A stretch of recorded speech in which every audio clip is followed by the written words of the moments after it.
Guys, welcome back to my channel creative story में आपका स्वागत है। गाइस, आज मैं आपके लिए क्रिसमस स्पेशल एक वन शॉट लेकर आई हूँ।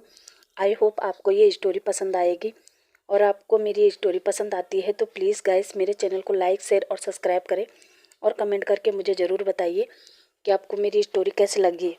तो चलिए स्टार्ट करते हैं। क्रिसमस स्पेशल वन शॉट माई सेंटा विंग। ये एक शांगवांग स्टोरी है। इसमें टॉप विंग और बॉटम वांग जी होने वाला है। तो चलिए स्टोरी स्टार्ट करते हैं। तो हमारी कहानी की शुरुआत होती है एक ऐसी जगह से जहाँ बहुत सारे क्रिसमस ट्री थे। वहाँ बहुत सारी बर्फ़ गिरी थी। वही उस बर्फ़ पर चलकर एक 18 साल का ओमेगा अपने हाथों में एक बॉल लेकर आया और वहाँ आकर एक पेड़ पर वो बॉल बांधते हुए कहता है, हाँ, ये मेरी 18वीं विश है। मॉम तो कहती है क्रिसमस के दिन सेंटा आता है और हमारी विश पूरी करता है और हमें बहुत सारे गिफ्ट देता है, मगर मुझे तो सेंटा ने आज तक कोई भी गिफ्ट नहीं दिया, ना ही मेरी विश पूरी की है। अब वहाँ और ज़्यादा बर्फ़ गिरने लगती है, इसलिए वो ओमेगा उस बर्फ़ पर भागकर वापस अपने घर चला जाता है। वो घर ज़्यादा बड़ा तो नहीं पर ठीक ठाक ही था। उस घर में वो ओमेगा, उसकी मॉम और उसका बड़ा भाई रहता था। उसका बड़ा भाई एक अल्फ़ा है और वो इस समय बीजिंग में जॉब कर रहा है और ये ओमेगा और उसकी मॉम मंगोलिया में बसे एक गांव में रहते हैं जहां 24 घंटे टेम्परेचर माइनस में रहता है। वैसे मंगोलिया में टूरिज्म बहुत है क्योंकि यहाँ से चाइना, एशिया, रशिया का इनका बॉर्डर लगता है, इसलिए यहाँ हमेशा काफ़ी लोग घूमने आते हैं। और वो ओमेगा और उसकी मॉम वहाँ एक टी स्टॉल लगाती हैं। और ये ओमेगा कोई और नहीं बल्कि हमारा वांगजी है, जिसका फेस एकदम वाइट है और टेम्परेचर माइनस में रहने की वजह से उसके चिक और नोज हमेशा रेड रहते हैं। और हमारा वांगजी बहुत ही ब्यूटीफुल है। कुछ टूरिस्ट तो वांगजी को देखने के लिए ही उसके उस टी स्टॉल पर आते हैं, क्योंकि जितना खूबसूरत ब्यूटीफुल हमारा वांगजी है उससे भी खूबसूरत उसकी बातें हैं। वो इतना मीठा बोलता है कि वहाँ आए हुए टूरिस्ट उनके दीवाने हो जाते हैं, जो देखकर कभी कभी वांगजी के मोम को डर भी लगता है, क्योंकि वांगजी का इस तरह के काइंड नेचर को देखकर वांगजी के मोम को लगता है कि कहीं कभी वांगजी अपने इस काइंड नेचर की वजह से मुसीबत में न पड़ जाए, क्योंकि उसके टी स्टॉल पर हर प्रकार के लोग आते हैं। कोई तो वहाँ केवल वांगजी की बात सुनने आते हैं, मगर कई टूरिस्ट ऐसे होते हैं जो वांगजी को गंदी नज़र से भी देखते थे। मगर वांगजी को इससे कोई फ़र्क नहीं पड़ता था। वो हमेशा अपनी मोम से कहता था, मोम, अगर कुछ लोग मुझे गंदी नज़र से देखते हैं तो ये उनकी प्रॉब्लम है, मेरी नहीं। और हाँ, जिस दिन किसी ने बदतमीजी की तो फिर देख लेंगे। वांगजी इसी तरह अपनी मोम को समझा लेता था। इधर सिचेन जिस कंपनी में काम करता था वो कोई और नहीं बल्कि जियान फेमियान की कंपनी थी और सिचेन जियान फेमियान का पर्सनल सेक्रेटरी था। जियान फेमियान चाइना का नंबर 1 बिजनेसमैन था। उसके 3 बच्चे थे, बड़ी यांगली जो एक ओमेगा गर्ल थी, वहीं उसका बेटा जियान चेन जो एक ओमेगा बॉय था, वही उसका अडोप्टेड सन बी बुशियान, जिसे प्यार से विंग कहते हैं, वो एक अल्फ़ा है। उसकी एज 25 ईयर्स ओल्ड है और वो जियान फेमियान के कंपनी में ही काम करता है, क्योंकि सीईओ तो अभी भी जियान फेमियान ही है। और हमारा जियान चेन भी अपनी कंपनी में ही काम करता है, मगर उसका दिल लैन सिचेन पर आ रखा है, इसलिए वो कंपनी केवल लैन सिचेन को देखने के लिए ही आता है, वरना उसे बिजनेस में कोई इंटरेस्ट नहीं है। वहीं विंग है तो काइंड नेचर का, मगर काम के प्रति ना तो खुद गलती करता है और ना ही किसी को करने देता है। अगर उसे किसी के काम में थोड़ी सी भी गलती नज़र आती है तो वो तुरंत उसे फायर कर देता है। और आज विंग की वजह से ही जियान फेमियान की कंपनी चाइना की नंबर 1 कंपनी है। विंग जो बस सुबह शाम काम काम काम, वही जियान चेन जो मौज मस्ती करना, घूमना फिरना बहुत पसंद करता है। जब भी मौका मिलता वो घूमने निकल जाता है। अब ऐसे ही दिन बीत रहे थे। सिचेन भी चेन से प्यार करता था, मगर उससे ये बात आज तक चेन को नहीं बताया, क्योंकि चेन इतने बड़े बिजनेसमैन का बेटा है और वो एक मामूली सा एम्प्लॉय, उनका कोई भी मेल नहीं है, इसलिए सिचेन हमेशा चेन से बचने की कोशिश करता था। चेन भी अच्छे से जानता था कि सिचेन उससे प्यार करता है, मगर कुछ तो है जो वो अपनी फीलिंग को इजहार करने से डरता है। इसलिए चेन एक प्लान बनाता है कि वो विंग को लेकर कहीं घूमने चलेगा और सिचेन को भी साथ ले जाएगा, वहाँ जहाँ वो सिचेन के दिल की बात को निकलवाएगा और अपनी दिल की बात भी सिचेन को बताएगा। अब चेन सोचता है कि वो विंग को कैसे बाहर जाने को मनाएगा, क्योंकि विंग इधर उधर तो जाएगा नहीं, मगर हाँ, विंग को बर्फ़ पर स्केटिंग करना अच्छा लगता है, इसलिए वो विंग के पास जाता है और विंग से कहता है, विंग चलो कहीं बाहर घूमने चलते हैं। विंग कहता है, क्यों, अभी अभी तो तुम लंदन से घूम कर आए हो। चैन कहता है, हाँ आया तो हूँ, पर अभी भी मेरा मन नहीं भरा है, क्यों ना चलो पेरिस चलते हैं। और वैसे भी मुझे पता है तुम्हें बर्फ़ पर स्केटिंग करना अच्छा लगता है। तो चलो ना हम सभी फ्रेंड चलते हैं। विंग कहता है नहीं, मुझे बहुत काम है। चैन गुस्से में कहता है विंग हमेशा काम काम काम काम करके डेट कोई तुम्हें मेडल नहीं देने वाले हैं। विंग जब से तुमने कंपनी ज्वाइन की है तब से तुमने एक भी छुट्टी नहीं ली है। और तो और तुम्हारे जितने भी फ्रेंड है वो सब अब रिलेशनशिप में है सिवाय तुम्हारे। और वैसे भी विंग तुम अभी इंजॉय नहीं करोगे तो कब करोगे। और रहा काम का सवाल तो ये हमें ज़िंदगी भर करना है। विंग चलो ना कहीं चलते हैं घूमने। विंग कहता है पर चैन सच में मुझे बहुत काम है। चैन कहता है मैं कुछ नहीं सुनूंगा, मैं जा रहा हूँ डैड से बात करने। और चैन रूम से बाहर आता है और डैड के पास ना जाकर सीधा अपनी मॉम के पास जाता है और मैडम यू से कहता है मॉम मुझे आपसे बात करनी है। मैडम यू जानती थी कि जब भी चैन इतने प्यार से बात करता है तो समझ लो उसे इस बार कहीं ना कहीं घूमने जाना है। मैडम यू कहती है चैन अगर मना करूँगी तभी भी तुम कहे बिना रहोगे नहीं, इसलिए कहो क्या बात है। चैन कहता है मॉम मैं विंग को लेकर बाहर घूमने जाना चाहता हूँ।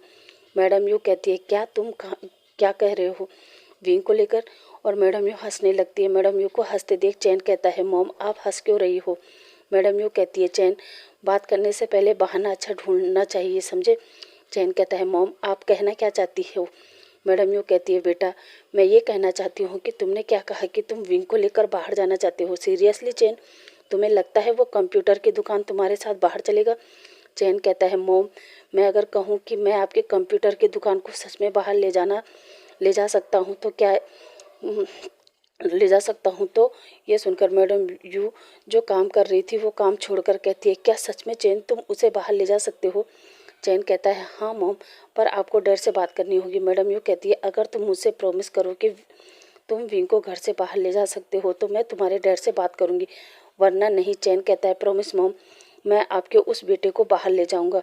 मैडम यू कहती है और एक बात चैन अगर विंग तुम्हारे साथ चलने के लिए तैयार हो जाएगा तो तुम मेरी फ्रेंड की बेटी वैन लिंग जाओ को भी साथ ले जाना। मैं चाहती हूँ कि वो दोनों एक दूसरे को देखे पसंद करें और फिर वैन लिंग जाओ से भी विंग की शादी का क्या ख्याल है। चैन कहता है वाह मोम आप तो बहुत आगे की सोच रही हो। मैडम यू कहती है क्या करूँ सोचना पड़ेगा वरना तुम तो अपने भाई को जानते हो ना, वो घर से ऑफिस और ऑफिस से घर उसके अलावा वो किसी पर भी नज़र नहीं डालता। इसलिए मैं चाहती हूँ कि अगर तुम और विंग बाहर जाओगे तो उसे भी साथ ले जाना। चैन कहता है पर इसमें एक प्रॉब्लम है मोम। मैडम यू कहती है प्रॉब्लम कैसी प्रॉब्लम। चैन कहता है मोम अगर मैं वैन लिंग जाओ को अकेले अपने साथ लेकर जाऊंगा तो विंग को शक हो जाएगा और फिर वो वैन लिंग जाओ को इग्नोर करेगा। मैडम यू कहती है तो अपने फ्रेंड को भी अपने साथ ले जाओ ना, तब तो ठीक है ना। चैन कहता है हाँ मोम ये सही रहेगा। चैन कहता है तो ठीक है मोम आप डैड से बात करिए और मैं अपने फ्रेंड को कॉल करके बताता हूँ। अब चैन कमरे में बाहर आता है और सीधा टेरिस पर चला जाता है जहाँ वो सबसे पहले न्यूसेन को कॉल करता है और न्यूसेन से कहता है वो शुयान को और हाईकुआन को कॉल करके उन्हें भी कनेक्ट करे साथ ही नीमिंजू गगा को भी, क्योंकि नीमिंजू गगा साथ चलेंगे तो विंग भी चलने को तैयार हो जाएगा। न्यूसेन कहता है कहाँ जाने को। अब सभी मोबाइल से कनेक्ट हो जाते हैं और चैन सबको बताता है कि मैंने घूमने का प्लान बनाया है और इस बार हमारे साथ एक और पर्सन चलेगा। सभी पूछते हैं कौन। चैन कहता है विंग। सभी शौक होते हुए कहता है क्या विंग। चैन तुम्हारा दिमाग खराब तो नहीं है, तुम उस चलते फिरते कंप्यूटर को साथ ले जाने की बात कर रहे हो। चैन कहता है अरे मेरी बात पूरी तो सुनो। और फिर वो सबको वैन लिंग जाओ और विंग के बारे में सब कुछ बता देता है। सभी कहते हैं ओ ये बात है। चैन कहता है नीमिंजुगा इसमें सबसे बड़ी मदद आपकी चाहिए क्योंकि विंगा आपके साथ कंफर्टेबल है, इसलिए आप भी कहेंगे तो वो ज़रूर चलेंगे। नीमिंजू कहता है वो तो ठीक है पर जाना कहाँ है। चैन कहता है हम सब मंगोलिया चलेंगे क्योंकि विंग को बर्फ़ पर स्केटिंग करना अच्छा लगता है, तो हम सब मंगोलिया चलेंगे। सभी ओके कहते हैं और कहते हैं कब जाना है। चैन कहता है जैसे ही डैड की परमिशन मिल जाए। सभी ओके कहते हैं। अब फ़ोन रख देते हैं। अब हम शाम का सीन देखते हैं जहाँ डिनर के बाद मैडम यू और फेमियान अपने बेडरूम में थे। मैडम यू जियान फेमियान से कहती है फेमियान सुनो। फेमियान कहता है हाँ। यू कहती है फेमियान चैन घूमने जाना चाहता है। फेमियान कहता है क्या, ये लड़का अभी तो लंदन से घूम कर आया है और अभी ये फिर से। यू कहती है पहले मेरी पूरी बात तो सुन लीजिए। फेमियान कहता है हाँ कहो क्या बात है। यू कहती है वो इस बार विंग को साथ ले जाना चाहता है। फेमियान कहता है क्या विंग। यू कहती है हाँ विंग। फेमियान कहता है विंग नहीं जाएगा। यू कहती है फेमियान ये तुम क्या बकवास कर रहे हो, तुमने विंग को पूरा रोबोट बना दिया है और अरे उसे उसकी अपनी लाइफ है उसे जीने दो। फेमियान कहता है यू ये तुम क्या कह रही हो और मैंने कब कहा कि वो अपनी ज़िंदगी ना जिए। मैं तो चाहता हूँ कि वो भी अपनी लाइफ को एंजॉय करे पर तुम भी अच्छे से जानते हो वो काम के बिना एक दिन भी नहीं रह सकता। यू कहती है इसलिए मैं उसे चैन के साथ भेजना चाहती हूँ। फेमियान कहता है तुम्हारे दिमाग में क्या चल रहा है। यू कहती है फेमियान मैं चाहती हूँ कि विंग बाहर जाए, वो वेनलिंग जाओ से मिले, उससे बात करे। फेमियान कहता है ओ तो तुम विंग को डेट पर भेजना चाहती हो। यू कहती है यही समझ लो। फेमियान कहता है ओके ठीक है भेज दो। ये सुनकर यू बहुत हैप्पी हो जाती है और वो फेमियान को हक कर लेती है। फेमियान कहता है अरे वाह इतना बड़ा इनाम। यू कहती है बस इससे ज़्यादा नहीं। अब अगली मॉर्निंग विंग और फेमियान ऑफिस चले गए थे। चैन अपनी मॉम से पूछता है मॉम डैड ने क्या कहा। मैडम यू कहती है डैड मान गए हैं। चैन कहता है क्या सच में। चैन हैप्पी होकर मैडम यू को हक करता है और कहता है ओके मैं भी ऑफिस निकलता हूँ। और विंग से कहता है वो आज अपना सारा काम ख़त्म कर ले। अब चैन विंग से कहता है विंग आज अपना सारा काम ख़त्म कर लेना और कल हम सब घूमने जा रहे हैं। विंग कहता है हम सब। चैन कहता है हाँ न्यूसेन श्रेयान कुवान बेनलिंग जाओ और निमिंजू। विंग कहता है क्या निमिंजू वो भी साथ चल आएगा। चैन कहता है हाँ और वैसे भी विंग तुम्हें बोरिंग पर्सन हो और कोई नहीं। और हाँ तुम अपना काम करो मैं अभी आता हूँ। इतना कहकर वो बाहर सीचेन के कैबिन में जाता है और सीचेन से कहता है सीचेन मैं घूमने जा रहा हूँ। सीचेन कहता है वेरी गुड और अपना काम करने लगता है। चैन कहता है सीचेन पूछोगे नहीं कहाँ जा रहा हूँ। सीचेन कहता है आप बड़े लोग हो आप कहीं भी जा सकते हो। चैन कहता है मैं अपने ससुराल जा रहा हूँ। चैन कहता है क्या ससुराल। चैन हंसते हुए कहता है मेरा मतलब मैं मंगोलिया जा रहा हूँ। अब सीचेन समझ जाता है कि चैन ने ससुराल क्यों कहा। चैन कहता है 1 हफ्ते के लिए जा रहा हूँ और हमारे जाने के 2 दिन बाद तुम भी वहाँ आ जाना समझे, और नहीं आएगा तो देख लेना। और वो सीचेन के पास आता है और एकदम से सीचेन के लिप्स को कैप्चर कर लेता है और उन्हें शक करने लगता है। सीचेन तो ये देखकर पूरी तरह शॉक और चैन सीचेन के लिप्स पर बाइट कर देता है और सीचेन को दूर करते हुए कहता है सर ये आप क्या कर रहे हैं। चैन कहता है अभी तो इतना ही किया है मगर 2 दिन बाद तुम नहीं आए तो फिर देखना मैं तुम्हारी क्या हालत करूँगा। इतना कहकर वो बाहर निकल जाता है। सीचेन अपने लिप्स को टच करता है और उसके फेस पर भी एक स्माइल आ जाती है। अब हम सीधा अगले दिन का सीन देखते हैं जहाँ चैन ने एक टूरिस्ट बस हायर किया था क्योंकि वो बहुत सारे थे ना, इसलिए विंग और चैन निकलते हैं अपने सारे दोस्तों को पिक करते हैं और बीजिंग से बाय रोड मंगोलिया के लिए निकल जाते हैं जहाँ वो लोग हंसते गाते शाम तक मंगोलिया पहुँचते हैं जहाँ चैन ने होटल पहले ही बुक किया था। वो सब लोग शाम के 7 बजे होटल पहुँचते हैं जहाँ सभी लोग सफ़र करके पूरी तरह थक गए थे, इसलिए वो रात को खा पी कर सो जाते हैं। अब अगली मॉर्निंग अभी वो जगह बिल्कुल शांत था क्योंकि सुबह के 5 बज रहे थे मगर विंग उठ चुका था और वो अकेले जॉगिंग करने निकल चुका था। विंग उस बर्फीली रोड पर दौड़े जा रहा था और वो रोड से नीचे देख रहा था जहाँ लोगों के घर बने हुए थे। विंग उन घर को देखता है और अचानक उसका पैर फिसलता है और वो फिसलकर सीधा उसी ट्री पर लैंड होता है जिस पर वांग जी ने अपनी विशेष बॉल बांध रखी थी। विंग जैसे ही उस ट्री से हिट होता है तो अचानक उस ट्री से एक बॉल नीचे गिर जाती है। विंग देखता है कि बर्फ के साथ में बॉल और वो बॉल को उठाता है। वो देखता है उस बॉल के अंदर एक चिट है। विंग उस बॉल को खोलता है जिसमें एक चिट थी जिसमें लिखा था सेंटा मुझे मेरे डैड की बहुत याद आती है, प्लीज़ उन्हें जल्दी से मेरे पास भेज दो ना। विंग फिर ऊपर देखता है तो उसमें ऐसे ही 18 बॉल टंगी हुई थी और उन बॉल पर नंबर लिखे थे और साथ ही मेरी क्रिसमस भी। अभी विंग के हाथ में जो बॉल था उस पर नंबर 5 लिखा हुआ था। अब विंग उसमें से एक बॉल और निकालता है, उसमें लिखा था सेंटा आज क्रिसमस है, सभी बच्चों को उनके मॉम डैड गिफ्ट देते हैं, उनकी विश पूरी करते हैं, पर मेरी विश यही है कि मैं जल्दी से बड़ा हो जाऊं और अपने डैड को ढूंढ कर ले आऊँ। उसमें लिखा था 15 नंबर। ऐसे ही विंग और एक बॉल निकालता है, उसमें पढ़ता है जिसमें लिखा था सेंटा मैं मॉम के आंसू नहीं देख सकता, वो अकेले मेरा और गगा का ध्यान नहीं रख सकते, उन्हें डैड की ज़रूरत है, प्लीज़ मेरे डैड को वापस भेज दीजिए। अब इसी तरह विंग एक एक करके सभी बॉल पढ़ने लगता है जिसमें वांग जी ने अपनी हर छोटी से छोटी विश लिखी हुई थी। विंग उन सबको पढ़ता है और कहता है ये 18 बॉल है, इसका मतलब वो बच्चा 18 साल का है और वो इस क्रिसमस ट्री पर अपनी विश लिखकर बांधता है। पर इतनी प्यारी बातें और इतनी सादगी से अपनी बातें लिखने वाला कौन होगा। अब विंग उन सभी बॉल को उठाता है और अपने साथ ले जाता है और उन सभी बॉल को अपने बैग में रखते हुए कहता है काश इसमें तुमने अपना नाम और अपने डैड का नाम लिखा होता तो शायद मैं तुम्हारे डैड को ढूंढ पाता। अब विंग फ्रेश होता है और अपने कमरे में बैठा था तभी निमिंजू विंग के पास आता है और कहता है विंग तुम सुबह सुबह कहाँ चले गए थे। विंग कहता है कहीं नहीं, वॉक पर गया था। निमिंजू कहता है क्या वॉक पर गए थे तो मुझे भी उठा देते। विंग कहता है तुम लोग सो रहे थे इसलिए मैं अकेले ही निकल गया, तभी लोग आते हैं। चैन कहता है विंग चलो बाहर आइस सिटी देखते हैं। विंग कहता है ओके। सब लोग विंग की बात सुनकर हैरान हो जाते हैं क्योंकि विंग ने पहली बार बिना मना किए सीधा हाँ कहा था। अब वो लोग बाहर आते हैं जहाँ वो लोग उस आइस सिटी को देखने लगते हैं जहाँ न्यूसेन और श्रेयान तो वहाँ बर्फ़ से कुछ ना कुछ बनाने लगते हैं। वहीं कुआन और वेनलिंग जाओ दोनों स्केटिंग करने लगते हैं। वहीं नीमिंजू और विंग उस आइस सिटी को देख रहे थे और घूमते घूमते आपस में बिजनेस से रिलेटेड बात कर रहे थे।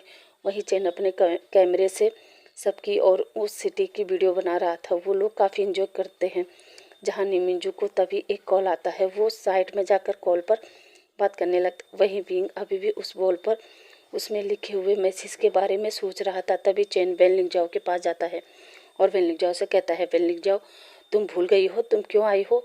अरे जाओ विंग के साथ रहो, उससे बात करो, उससे अपने प्यार के जाल में फंसाओ, तभी तुम्हारी दाल गल सकती है वरना नहीं। और तुम्हें पता है ना मॉम ने तुम्हें यहाँ क्यों भेजा है?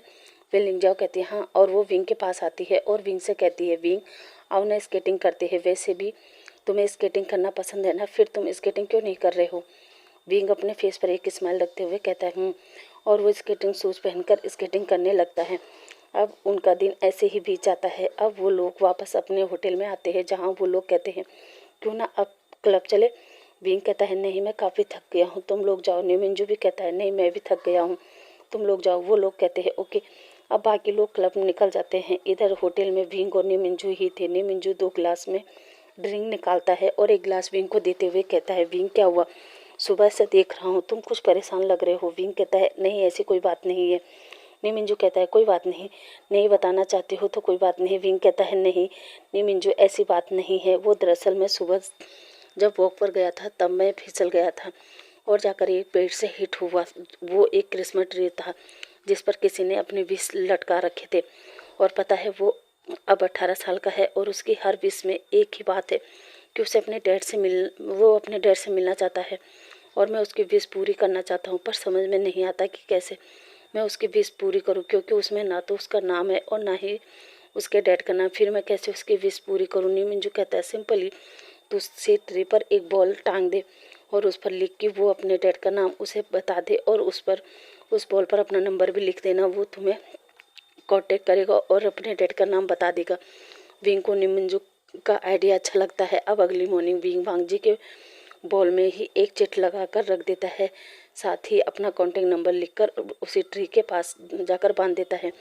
अब विंग वापस आ जाता है। अब 2 दिन बाद सी चेन भी मंगोलिया पहुंच जाता है और वो चेन को कॉल करके बताता है कि वो मंगोलिया पहुंच गया है।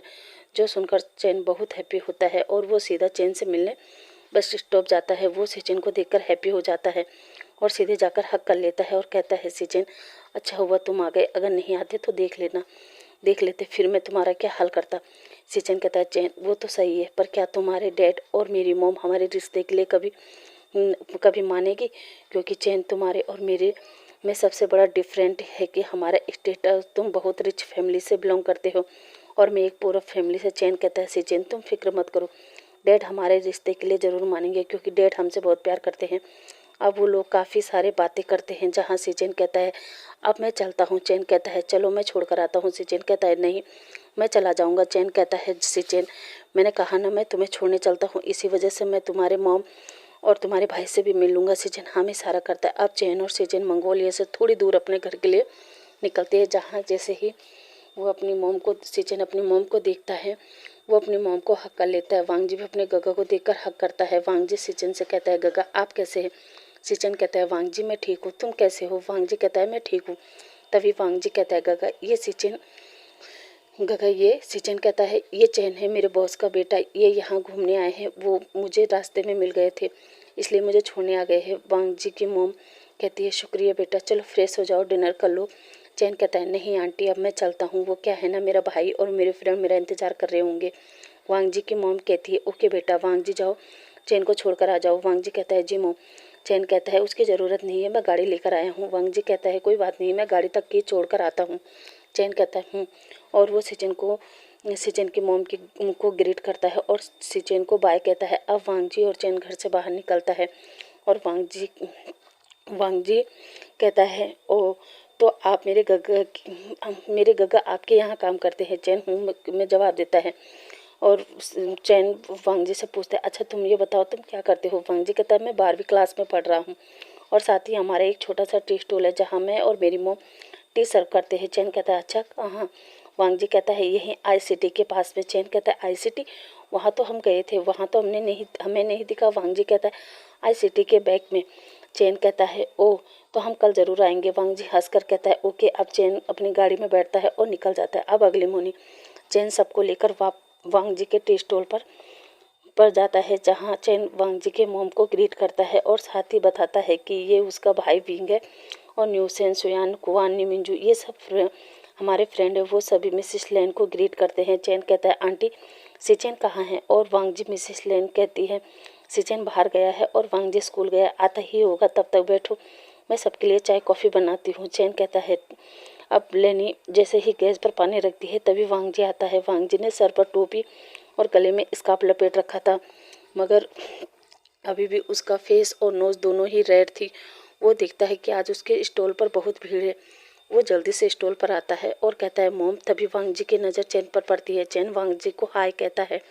वांग जी चैन को देखकर मुस्कुराकर हाय कहता है। चैन कहता है, आ गए स्कूल से। वांग जी कहता है, हाँ पर आप। चैन कहता है, मैंने कहा था ना मैं कल में आऊँगा, देखो मैं सबको लेकर आया हूँ, आओ मैं तुम्हें अपने फ्रेंड से मिलवाता हूँ। चैन वांग जी को लेकर सबके सामने जाता है और कहता है, वांग जी ये मेरे फ्रेंड है न्यू सेन, शुयान, कुवान, वेनलिंग जाओ, और ये मेरे फ्रेंड के बड़े भाई नीमिंजू, और वो मेरे गगा विंग। वांग जी सभी को हाय कहता है और हाथ मिलाता है। चैन कहता है, और गाय ये मेरा न्यू फ्रेंड वांग जी है और ये सिचेन का भाई है। इतना कहकर वो सब लोग फिर से वांग जी का हाथ हाय कहते हैं। तभी वेनलिंग जाओ कहती है, वांग जी तुम्हारे चिक और तुम्हारी नोच हमेशा ऐसी ही रेड रहती है। वांग जी कहता है, हाँ वो क्या है ना, यहाँ ठंड बहुत ज़्यादा है और कभी कभी मेरे रेड चिक देखकर लोगों को गलतफहमी हो जाती है, उन्हें लगता है कि मैं उन्हें देखकर ब्लश कर रहा हूँ, इसलिए मेरा फेस रेड हो जाता है। वांग जी की बात सुनकर सभी लोग हंसने लगते हैं। तभी वांग जी कहता है, आप बैठो, मैं आपके लिए अपने हाथ की बनी हुई मसाला चाय लेकर आता हूँ। यहाँ इस सिटी में ज़्यादा लोग मसाला चाय ही पसंद करते हैं, क्योंकि इससे उनका गला और उनका दिमाग हमेशा गर्म रहता है, जिस वजह से उनको ठंड का एहसास नहीं होता। ये सुनकर दोबारा वो लोग हंसने लगते हैं। इसी तरह वांग जी उन्हें हंसाता जा रहा था और वो लोग चाय भी इंजॉय कर रहे थे। तभी सिचेन भी वहाँ पर आता है और वो विंग को देखकर कहता है, गुड मॉर्निंग सर। तभी चैन कहता है, सिचेन ये ऑफिस नहीं है, इसलिए यहाँ कोई सर नहीं है, ना ही कोई एम्प्लॉय, इसलिए तुम यहाँ आओ और हमारे साथ बैठो। और चैन सिचेन को खींचकर अपने पास बिठा देता है और वांग जी से कहता है, वांग जी एक चाय सिचेन के लिए प्लीज़। वांग जी कहता है, क्यों नहीं। और वो सिचेन को चाय देते हुए कहता है, गगा ये आपके लिए। मगर विंग तो अभी भी उसी विश्व वाले ख्यालों में डूबा था। तभी निमिंजू कहता है, विंग लगता है चैन सिचेन को पसंद करता है। विंग कहता है, हाँ और मुझे ये भी पता है, वो जानबूझकर हम सबको यहाँ लेकर आया ताकि वो सिचेन से मिल सके। निमिंजू कहता है, तो क्या तुम्हें ऐतराज़ नहीं है। विंग कहता है, नहीं, क्योंकि मैं जानता हूँ चैन समझदार है, वो अपना अच्छा बुरा सब समझता है, और फिर सिचेन भी बहुत अच्छा पर्सन है, वो मेहनती भी है और मुझे भरोसा है वो एक दिन बहुत बड़ा आदमी बनेगा, इसलिए मुझे उन दोनों के रिश्ते से कोई आपत्ति नहीं है। निमिंजू कहता है, चलो चैन को तो पार्टनर मिल गया, पर अपना सोचो। विंग कहता है, क्या मतलब। निमिंजू कहता है, विंग वेनलिंग जाओ तुम्हें पसंद करती है और वो तुम्हारे लिए ही यहाँ आई है, प्लीज़ कुछ देर तो उसके साथ बैठो, उससे बात कर उसे फिर भी उसके लिए तेरे दिल में कोई फीलिंग नहीं आती है तो उसे साफ साफ बता कि ये सब यहीं रोक दो, कम से कम उसे झूठी उम्मीद मत देना। विंग कहता है, क्या मतलब, तुम कहना क्या चाहते हो। निमिंजू कहता है, विंग दरअसल वेनलिंग जाओ यहाँ तुम्हारे लिए आई है। विंग कहता है, क्या। निमिंजू कहता है, हाँ आंटी ने वेनलिंग जाओ को इसीलिए भेजा है कि वो तुमसे मिले, तुम दोनों आपस में बात करें और दोनों एक दूसरे को पसंद करें। विंग कहता है, क्या। पर निमिंजू मैं वेनलिंग जाओ को पसंद नहीं करता, इनफैक्ट उसे ही क्या मैं किसी को भी पसंद नहीं करता। अब ऐसे ही हंसते खेलते उनके 1 हफ्ते बीत चुके थे। अब विंग वापस बीजिंग आ चुका था और वो फिर से अपने काम में बिजी हो गया था। अब ऐसे ही दिन बीत रहे थे। फिर से क्रिसमस का दिन आ गया था। वांग जी फिर से सुबह सुबह अपने हाथ में बॉल लेकर उसी ट्री के तरफ बढ़ रहा था और कहता है, इस बार अगर सेंटा ने मेरी विश पूरी नहीं की तो मैं अब कभी भी अपनी विश लिखकर क्रिसमस ट्री पर नहीं लटकाऊंगा। इतना कहते कहते वो उस ट्री के पास पहुंच जाता है और देखता है वहाँ एक ही बॉल टंगी है, बाकी के बॉल वहाँ नहीं है। वांग जी उस बॉल को निकालता है और फिर से उसे देखता है। वांग जी कहता है, ये तो मेरी बॉल नहीं है, ये किसकी है। वांग जी उसे खोलता है जिसमें लिखा था, हेलो मैं कोई सेंटा तो नहीं, मगर मैंने तुम्हारी सारी विशेष पढ़ी है और सच मानो मैं तुम्हारी विश पूरी करना चाहता हूँ, पर उसके लिए मुझे तुम्हारे डैड का नाम पता होना चाहिए और साथ ही वो कब तुम्हें छोड़कर गए थे, कहाँ। और अगर तुम मुझ पर भरोसा कर सको तो नीचे मेरा कॉन्टेक्ट नंबर है, तुम मुझे उस पर कॉल कर सकते हो। और कोने में लिखा था सेंटा। वांग जी ये सब रीड करके शॉक हो जाता है और बिना अपनी बॉल लटकाए वापस आता है और घर में आकर उस मोबाइल नंबर को देखता है और सोचता है ये सेंटा कौन होगा जिसने मेरी सारी विश पढ़ी और मुझे पूरे करने का वादा कर रहा है। कहीं किसी ने मुझसे मजाक तो नहीं किया। फिर सोचता है शायद किसी ने मजाक ही किया होगा और वो उस नंबर को बुक के अंदर रख देता है। अब ऐसे ही वांग जी उस सेंटा के बारे में सोच रहा था कि वो कॉल करे या ना करे। ये सोचते सोचते एक हफ्ता निकल चुका था। फाइनली वांग जी डिसाइड कर लेता है कि वो एक बार उसे कॉल करेगा, उसे अपने डैड का नाम बताएगा और फिर कभी बात नहीं करेगा। वो उसे अपना नाम भी नहीं बताएगा। अब अगली मॉर्निंग वांग जी उठता है और अपने मोबाइल में वो नंबर डायल करता है और इधर विंग जो सुबह सुबह अपने ऑफिस जा रहा था तभी उसका फ़ोन रिंग करता है। वो अपने फ़ोन को देखता है जिसमें अनोइंग नंबर शो हो रहा था, इसलिए वो फ़ोन उठाता है और हेलो कहता है। तभी दूसरी तरफ से आवाज़ आती है सेंटा। विंग कहता है सेंटा और वो रॉन्ग नंबर कहकर काट देता है। तभी वांग जी दोबारा कॉल करता है और कहता है सॉरी मैं आपका रियल नेम नहीं जानता, मगर शायद आपके पास मेरे विशेष बॉल है और आपकी विशिंग बॉल मुझे मिला, उसमें ये नंबर था और उसमें सेंटा लिखा था। अब विंग को याद आ जाता है और वो जोर से ब्रेक मारकर कहता है हाँ मैं सेंटा, पर तुम कौन हो और इतने महीनों बाद तुमने कॉल क्यों किया। वांग जी कहता है मेरा नाम लंजा है और अभी एक हफ्ते पहले क्रिसमस था ना, तब मैं उस ट्री के पास गया क्योंकि मैं उस ट्री के पास केवल क्रिसमस वाले दिन ही जाता हूँ, इसलिए कॉल करने में टाइम लग गया। तो आप बताइए क्या आप मेरी हेल्प करेंगे मेरे डैड को ढूंढने में। विंग कहता है हाँ बताओ तुम्हारे डैड का नाम क्या था और वो कब गए। वांग जी कहता है वो तो मुझे नहीं पता, पर हाँ मेरे डैड का नाम लेन कुरेन है, बस इससे अलावा मैं कुछ नहीं जानता। विंग कहता है क्या नाम के अलावा तुम्हारे पास कुछ नहीं है, मेरा मतलब तुम्हारे डैड की तस्वीर या फिर कुछ और। वांग जी कहता है नहीं मेरे पास नाम के अलावा कुछ नहीं है। विंग कहता है काम तो मुश्किल है मगर फिर भी मैं कोशिश जरूर करूँगा। इतना कहकर वो फ़ोन रख देता है और ऑफिस जाकर विंग का एक प्राइवेट डिटेक्टिव हायर करता है और कहता है मुझे एक आदमी के बारे में पता करना है, पर उस आदमी का नाम के अलावा मुझे कुछ भी पता नहीं है। विंग कहता है उस प्राइवेट डिटेक्टिव को नाम मैंने दे दिया है, फेस तुम ला के दो अपने और आदमियों को काम पर लगाओ और इस शहर का कोना कोना छान मारो समझे, मगर मुझे उस आदमी का पता चाहिए।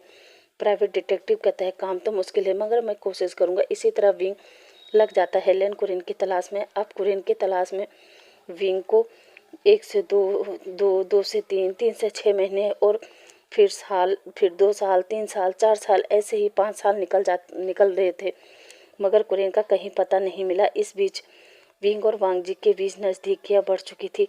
वो दोनों एक दूसरे को उनके रियल नाम से तो नहीं बल्कि विंग और वांग जी को लंजा के नाम से पहचानता था। वहीं वांग जी विंग को सेंटा के नाम से, यहाँ तक कि वांग जी ने अपने मोबाइल में विंग का नंबर भी माई सेंटा के नाम से सेव किया था। अब लगभग 5 साल हो चुके थे।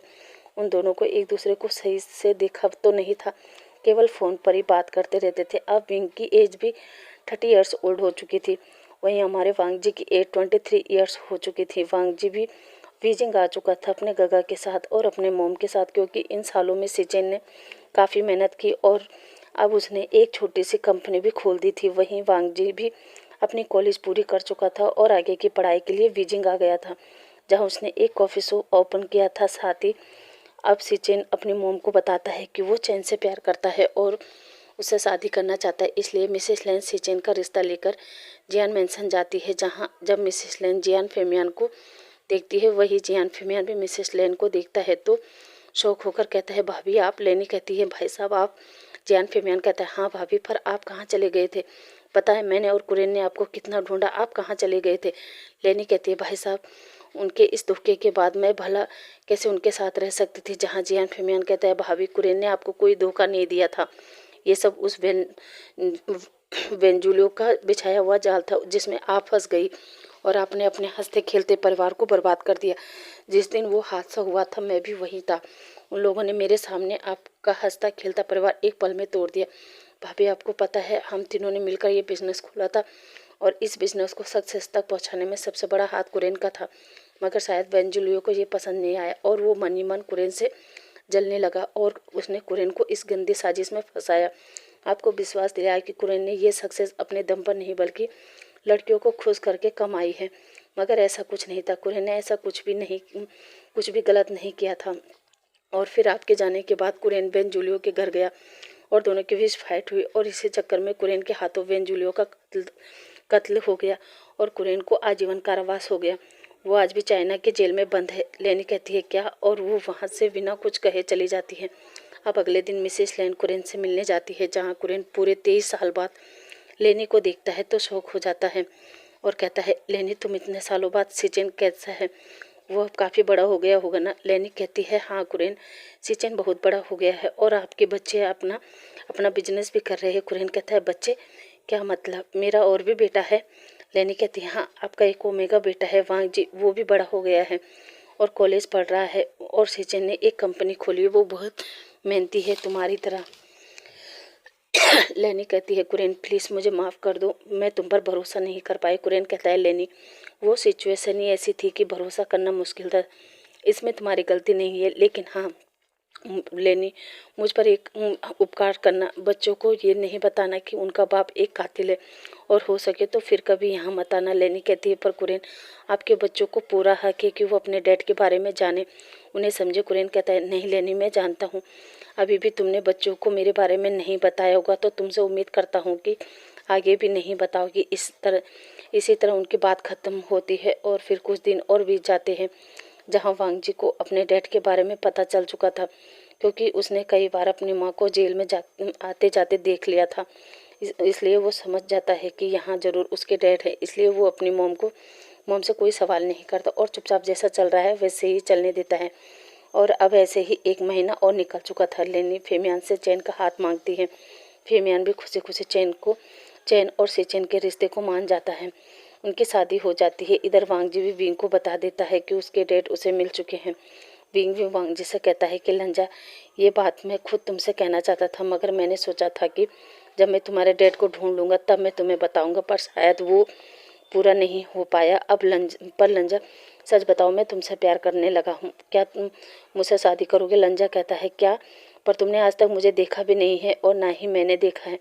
विंग कहता है, क्या हुआ? मुझे फ़र्क नहीं पड़ता कि तुम कैसे दिखते हो, मैं तो केवल ये जानता हूँ कि तुम बहुत अच्छे हो, वही मेरे लिए, तुम्हारा दिल बहुत अच्छा है, वही मेरे लिए काफ़ी है। वांग जी कहता है, ठीक है, फिर हम उसी क्रिसमस ट्री के पास मिलेंगे।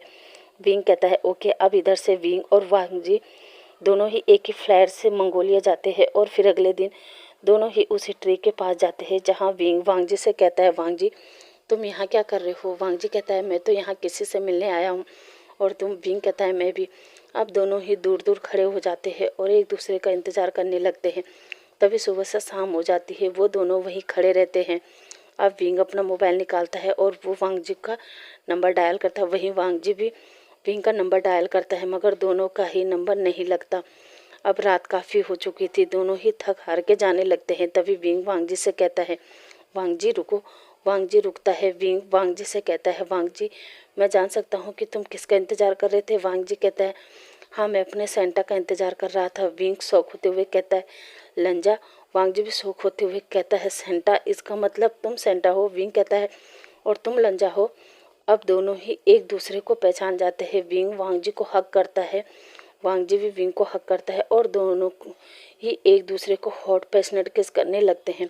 और किस करते करते सीन सीधा विंग के बेडरूम को दिखाते हैं, जहां दोनों ही वेडिंग अटायर में थे और एक दूसरे को हॉट पैशनेट किस कर रहे थे और दोनों ही एक दूसरे के कपड़े निकालकर फेंक रहे थे और दोनों ही इंटीमेट होते हैं। अब हम 1 महीने बाद का सीन देखते हैं, जहां विंग और वांग जी वापस से मंगोलिया गए थे और आज फिर से क्रिसमस का दिन था, जहां दोनों ही उसी पेड़ पर अपने अपने विश लिखकर उस पेड़ पर बांध रहे थे। और फिर विंग वांग जी से कहता है, आई लव यू वांग जी और हैप्पी मैरी क्रिसमस। वांग जी भी कहता है, I love my Santa wing and merry Christmas. तो गाइस, इसी हैप्पी मोमेंट के साथ ये स्टोरी यहीं समाप्त होती है। तो गाइस, आपको ये स्टोरी कैसे लगी प्लीज़ कमेंट करके ज़रूर बताना। और गाइस, मेरे चैनल को लाइक शेयर और सब्सक्राइब भी ज़रूर करना। तो चलिए अब आपसे कल मिलते हैं, तब तक के लिए thank you, bye bye, happy merry Christmas.